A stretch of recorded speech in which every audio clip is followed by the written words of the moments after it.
The pregnancy test clattered against the bathroom tile as my legs gave out beneath me, not from joy, though the 2 pink lines should have meant celebration, but from the sound filtering through our paper-thin apartment walls.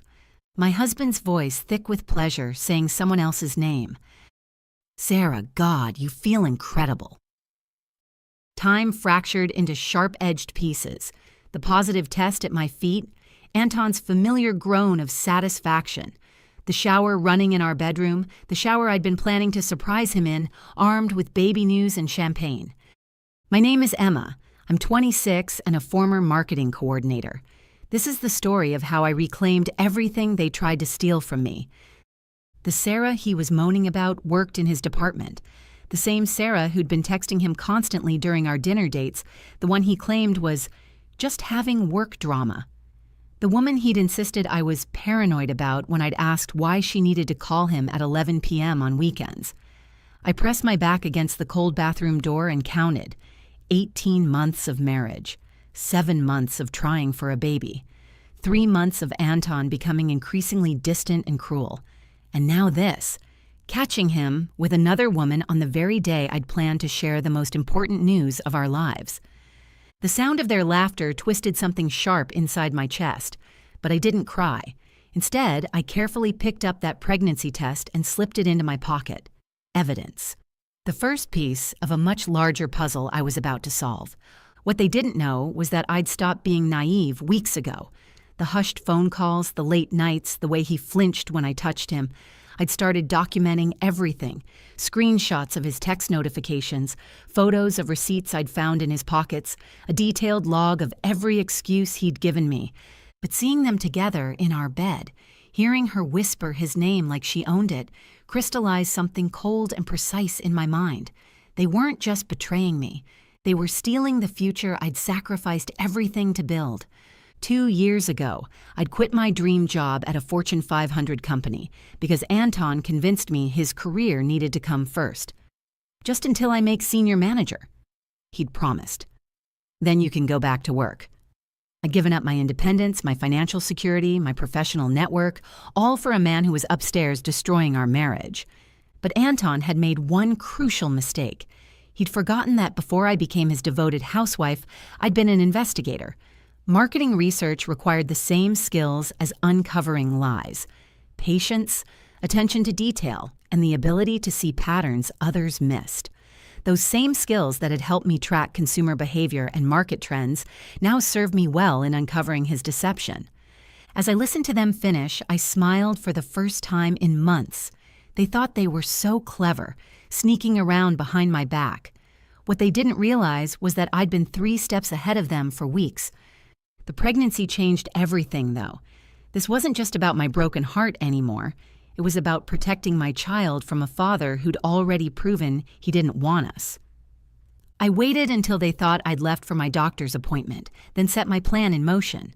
While Anton showered and Sarah gathered her things, I positioned myself in the living room with perfect sightlines to our bedroom. My phone was ready, video recording in high definition.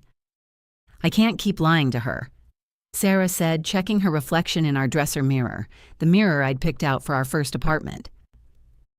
"You won't have to much longer," Anton replied, pulling on the shirt I'd ironed for him that morning. "Emma's so dependent on me, she'll never leave. Even when she finds out, she'll just accept it. She always does." The casual cruelty in his voice, the way he dismissed me as weak and predictable, ignited something fierce in my chest. He was about to learn exactly how wrong he was. I followed them with my camera as they kissed goodbye at our front door, capturing everything. Sarah's face, Anton's wedding ring still gleaming on his finger, the way they laughed about having to sneak around poor clueless Emma. After Sarah left, I confronted him in our kitchen, my phone already uploading the videos to a secure cloud account. "How was your meeting with the Henderson account?" I asked innocently, knowing he'd told me he was working late on that project. "Exhausting," he lied smoothly, not even meeting my eyes. "These clients are so demanding." "I'm sure Sarah was very helpful with your needs," I said. The color drained from his face. "What did you say?" I set my phone on the counter, the video cued to the most damning moments. I said, "I'm sure Sarah was very helpful. You know, your coworker who doesn't exist in the Henderson account team? The one whose name you've been moaning for the past hour?" Anton's mouth opened and closed like a drowning fish. "Emma, I can explain." "Actually, you can't," I interrupted, my voice steady as steel. "Because while you were busy betraying our marriage, I was busy securing our future." I pulled the pregnancy test from my pocket and placed it next to the phone. "Congratulations, Dad. You're going to have a child.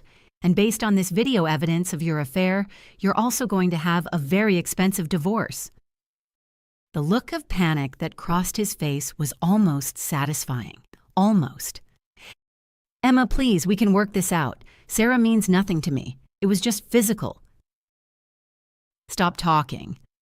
My voice cut through his babbling like a blade. "Here's what's going to happen. You're going to pack a bag and leave. Tonight.